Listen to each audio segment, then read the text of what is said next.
Brilliant. What is happening, everyone? Thank you so much for tuning into this video. I am delighted to be joined by the one and only Don Robbie from AFTV. Robbie, it's an honour to have you on the channel. Thank you so much for joining me. No worries, man. No worries. I'm just thinking, just then when we greeted each other before I pressed record, I asked you how things were going, and you were fairly decisive about how they were going. How are you? Yeah, as I said, how do you think things are going? Terrible. I mean, that's how they're going at the moment.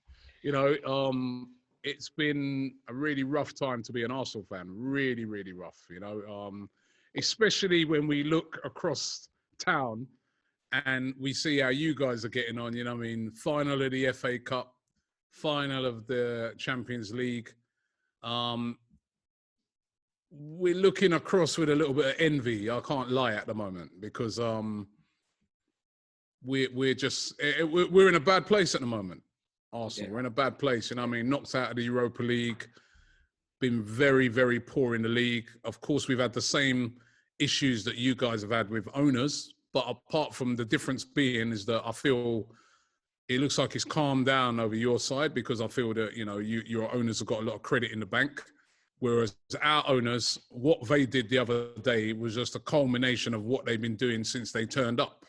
Yeah. So it was no surprise to us. And they have zero credit in the bank. And we want them out. We want them gone completely. And yeah, so it's just really, I'd say right now, Arsenal are probably in their lowest, as fans are concerned. Maybe the owners, they feel differently. But as far as fans are concerned, this is the lowest I can remember for, gosh, you'd have to go back to the flipping 80s to feel like how I feel right now. It's really, really bad at the moment. Yeah. How bad was that defeat in the Europa League? Like, it felt symbolic to me, the fact that Unai Emery beat Mikel Arteta. Felt like it meant even more than simply that fixture. Was that, how big is that? How are you feeling about that? You know what? The Unai Emery thing didn't really, even now, that's not really been a factor for me because Unai Emery needed to go as well. Let's be real. When Unai Emery was at Arsenal, he started off okay, and then he was very, very poor. You know, he got us to the final of the Europa League, and we actually put in a performance like what we did the other day against him in the semi-final. I remember that one against you lot. We didn't turn up in that either, right? So Unai Emery wasn't the answer. We did need to move on from Unai Emery. But the defeat the other day, I just felt that we handed that to Villarreal. You know what I mean? In the first game, the manager, for some reason, went and played with his false number 9, something that we haven't done. All of a sudden, he comes up with this crazy plan to play with a false number 9. I know we have got a lot of injuries at the moment to key players, but it was just a really weird decision to make. And then in the second leg, when we only needed to win 1-0. The performance that we put in was so passive, so pathetic for a semi-final that, yeah, the Unai Emery didn't come into it. It was just all of our own making. It was just so poor by our manager. And I just feel that, you know, right now we, as I said, we kind of look across at you guys with a bit of envy. You know what I mean? You changed your manager. It was a bit controversial at the time because obviously Frank Lampard's a legend at your club, but you know, your guy, he wants to win. He doesn't care about sentiment, right? And you have to say yet again, because he's done it before and it's worked, it's working again. I mean, I think even if you don't win anything of those things, he's still worked because when Tuchel came in, I think you guys were about 2 points above us. Yeah. Well, we just beaten you. Remember, we'd beaten you in December as well. So now look at the turnaround. So you've got to say it's worked. So we've really got to get our act together over here. We really do. Yeah, it's not looking good. Where do you sit on the Arteta debate? I like Mikel Arteta. I've been backing him all along, but I just don't see how you survive as a manager if you're operating as a top football club and you're not going to win a trophy. You're 9th, 10th in the league, mid-table, not going to get into Europe next season. How do you survive? Yeah. My thoughts is that, you know, he really and truly, I don't like the sacking of managers. I don't like calling for managers to be sacked, but he should be gone.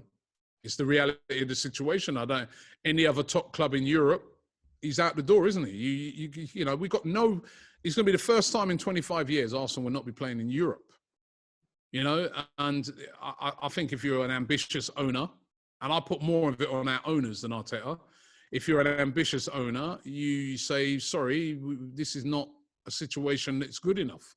So Mikel Arteta, for me, shouldn't be here next season. But I think he will be, but I don't think he should be.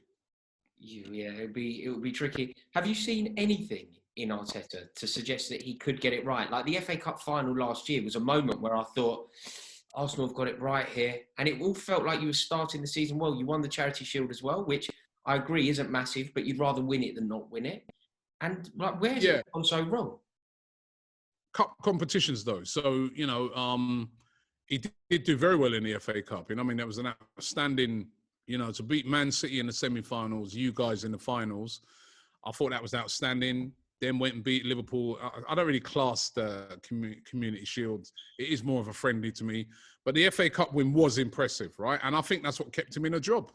Because remember, last season in the league, we finished 8th. And that was disappointing. This season, now we're going to finish 9th, 10th. I go off a league form. The league form's been horrendous. You know? Remember, we used to get teased for being in the top 4 every year. Now we can't even get in the Europa League. Yeah, so for me... Top half. Top half. That's what I, you know what I mean? Having to listen to Chelsea fans and all various fans taking the piss out of us. And quite rightly so, because we've been poor. So I judge it off of the league form. The league form has been horrendous. Yeah. You don't survive, do you? You don't survive. 8th. No. Arsenal of old. 9th, 10th, whether it's going to be. Yeah, I agree. Arsenal of old don't allow this situation. Arsenal of old would have rectified this a long time ago. But I think it shows you the different ambitions of the club, the way that the club views itself almost. The fact that Arteta is still fairly secure in a job feels weird. Looking ahead, Chelsea, how you feel? Sorry, just to go back to that, Rory. When you say Arsenal of old, how old? Because if you actually, I'd say Arsenal pre-Cronkies. Wouldn't tolerate this situation, because actually under the Cronkies, and again, this is what a lot of people now, I don't know, maybe they start to understand with Arsenal fans, because we've been accused over the years of moaning and these guys come on AFTV, they rant and that, and people really do have a misunderstanding of Arsenal fans. Now, since the Cronkies have come in, this is a common trait with them, that they just allow mediocrity. Now, when Arsene Wenger was in charge, every Arsenal fan loved Wenger. But about 4 seasons before he went, 4 to 5 seasons before he actually left, we could all see that he's in the decline. And we need to kick on now. We now need to move to that next stage. And we didn't want to do it in a horrible way, because we know the guy's a great guy, but somebody needed to be a leader, which is the owners, and say to Arsene Wenger, Arsene, you've done a great job getting this club to where we are, but now we need to move on. And at that time, there was Klopps and Guardiolas and people like that available. They didn't do anything, because Arsene Wenger was getting them into the top 4. So they just stuck with it because it was comfortable, it was mediocre, but they were making money from getting into the Champions League year in, year out, a bit what they want to do with the Super League. The only difference between now is that they have no guarantee. They had a guarantee before with Wenger that he'd get them into that. That's gone now. That's now why they said, oh, you know what, let's go another route. Let's try and get the Super League thing. So we'll still be in it every year and we can continue our mediocrity. So what you're seeing now is just what they've done since the day they've come in. So when you say Arsenal of old, that's Arsenal pre the Cronkies taking control of this football club. These guys are not interested in winning. They're just interested in making money off a brand Arsenal. That's all they're interested in. Do you know what, Robbie? I find that kind of chat very interesting. There was a massive protest. I was with you in spirit. I saw that you were out in force. It was a huge display from Arsenal fans. Huge. Do you feel like, is there going to be more of that? Do you feel like it's going to work as the momentum continued, or do you feel like it's been halted? What's the latest on that post-Super League protest? There were some people protesting down at the ground on Sunday, but not a lot compared to the first protest. I hear there is a big protest planned for the end of the season. You know, because make no mistake, everybody wants them out. But I think the thing that's kind of stunted a lot of the protests was what happened at Manchester United the other day, and you know, with a few police getting hurt and things like that. I guess people are like, some of the more moderate protesters might have thought to themselves, "Oh, do I really want to be?" But I feel that the fans, we want them out. As I said, the Cronkies have no credit in the bank. It's not like your guy. Your guy is harder to protest against because you'd be angry about initial. And then even you guys since have come out and said you're going to engage with fans more and put them on the board and things like that, right? So have City. Ours haven't. The other day, they did a talk. After they did their little grovelling apology, they spoke to a fans forum and they said, we accept that our communication over the years has been poor and we're going to make an attempt to communicate more with the fans. Well, you know what? Last week, we just had the worst defeat that we've had in years and years and years at this football club. And we ain't heard a damn thing from them. Yeah. We don't believe them. We don't trust them, right? And we want them gone. So I think with the Arsenal one, this is going to continue as long as they're here. You know, they weren't liked before this whole Super League thing. Now there really is hatred from a lot of the fans and they want them gone. Yeah, and good luck with it. We're looking forward now. Obviously, Chelsea next fixture. How are you feeling about that game? Who cares? Yeah, I should normally always pumped up for that game. You know, it's now because of what happened last week. It's a game that if we win the game, every Arsenal fan's going to say, "Well, yeah, so what? You've turned up now when it doesn't matter, when the pressure's off." If we lose the game, then every fan's going to be like, "Well, look how far we are behind Chelsea." But so it's one of those. It's a lose-lose for Arsenal because even if we win, and it would, listen, you wouldn't put it past Arsenal to go there and get a result because our away form's been better than our home form. We turned over Chelsea already. We turned you over in the FA Cup last year. We're capable of doing it. I think, you know, it'd be interesting because I think the game means a lot more to you guys just to secure your top four. totally. We're not really playing for nothing. But as I said, even if we win it, to a lot of fans, it's bittersweet. It's like, yeah, well done. Yeah. Why didn't you do that? Like every result from now to the end of the season will be followed by, if we win, will be followed by, well, why didn't you do that against Villarreal? The thing is, though, it's very frustrating as a fan when your club turn it on when there's no jeopardy.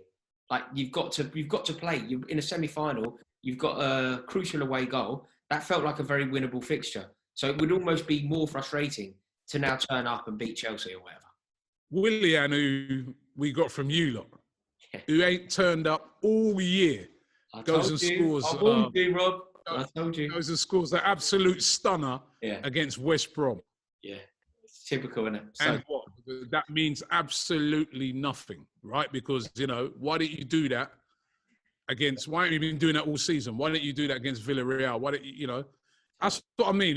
That Villarreal result as just like the season's over for us, really. So none of these results will mean anything. Yeah, I want to win the game because, you know, it's always, you know, even we were watching the game against West Brom, we did the watch along, and we was all at the start of it, we was all saying, "Oh, who cares?" But then we did, like, you know, of course. we celebrated, we scored the goals, we were happy, but it doesn't mean the same. Yeah. So. I want to beat Chelsea. We want to win every game, but it doesn't mean it's, you know, that Villarreal result is going to haunt us now from now till the end of the season. For every Arsenal fan, the season's over already, to be honest. Yeah, no good at all. I've just realised, Robbie, I'm coming at you live from the clock end here. Have you noticed? Mate, it's about as near as I've got to the clock end this season. You know. Mate, thank you so much for coming on, Robbie. I really do appreciate it. No worries, man. No worries. You subscribe to Robbie's channel. The link is in the description below. AFTV, they do some fantastic things. So make sure that you check them out. Robbie, as always, an honour. Thank you so much, and I'll see you in a little while.